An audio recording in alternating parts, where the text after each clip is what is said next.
আসসালামু আলাইকুম বন্ধুরা, কেমন আছেন? আশা রাখি ভালো আছেন। এখন ইতালিতে অনেক গরম, এটা সামার চলছে। তো আপনি যদি এক সপ্তাহও দেখেন কালোই হয়ে যাবেন, চামড়া সাদা হলে। কিন্তু এখানে যারা আছে বিদেশিরা ফরেনাররা আসে, তাদের আবার এই সমস্যাটা হয় না। আমরা এশিয়ান যারা, তাদের এই প্রবলেমটা হয়। আরেকটা খবর হচ্ছে, এখন কিন্তু নতুনভাবে আবার কিন্তু সরকার ইতালিতে লোক নেওয়ার ঘোষণা দিয়েছে। আমি যারা আসতে আগ্রহী ভাইদেরকে বলবো, কখনো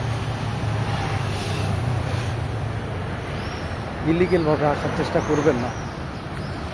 যারা ইলিগেলভাবে আসে তারা সারাক্ষণ এই পেপারসের জন্য টেনশনে থাকে, কমিশনে যায়, মাঠে দিতে হয়, হাজিরা দিতে হয়। এটা খুবই খারাপ। অনেকে 2 বছর 3 বছর 4 বছর 5 বছর লেগে যায় পেপারস পেতে। হ্যাঁ, একটা আপনাকে 3 মাস 6 মাসের একটা কাগজ দিবে, এটা দিয়ে আপনি চলতে পারবেন। কিন্তু ফাইনালি আপনি যে ডকুমেন্টসটার জন্য বা পাসপোর্টের জন্য অপেক্ষা করবেন, সেটা অনেক কষ্ট, সময়টা অতিক্রম করা। আর যারা স্পন্সারে আসে, আপনারা মনে করছেন হয়তো টাকা বেশি লাগে, ভাই বেশি গেলে ভালো। আপনি এগ্রিকালচারে আসবেন 6 মাসের বিষয়, কী হবে? আপনি 6 মাস পরে ইলিগেল। এটা কেন করবেন? 16-17 লাখ টাকা লেগে যাবে আপনার এগ্রিকালচারে আসবে।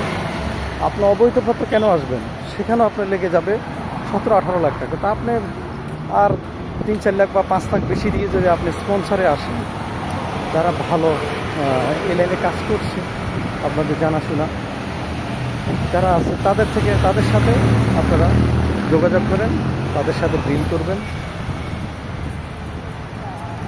আপনারা লিগেলি আসেন বৈধভাবে ওয়ার্ক পারমিট নিয়ে, তাহলে আমি মনে করি ফিউচারের জন্য অনেক ভালো হবে। যারা বৈধভাবে আসে তারা 3 থেকে 4 মাস মধ্যে ইলেকট্রিক কারটা পেয়ে যায়। এরপরে আপনি দেশে যাবেন, আসবেন, ফ্যামিলির জন্য ট্রাই করবেন, অন্য অন্য প্রসিডিউরগুলো আস্তে আস্তে শেষ করবেন। কিন্তু অবৈধভাবে আসলে, এগ্রিকালচারে আসলে আপনার 6 মাসের বিষয় অবৈধ হয়ে গেলে, তখন আপনার দেশে যাওয়া অনিশ্চিত। টাকা ইনকাম করবেন ঠিক আছে, কিন্তু একটা যে ফিউচার প্ল্যান, সেটা আপনারা বাস্তবায়ন করা সম্ভব হবে না। আশা রাখি আমার কথাগুলো আপনারা বুঝতে পেরেছেন। ভালো থাকবেন, সুস্থ থাকবেন, আমার জন্য দোয়া করবেন। আসসালামু আলাইকুম ওয়া রাহমাতুল্লাহি ওয়া বারাকাতুহু।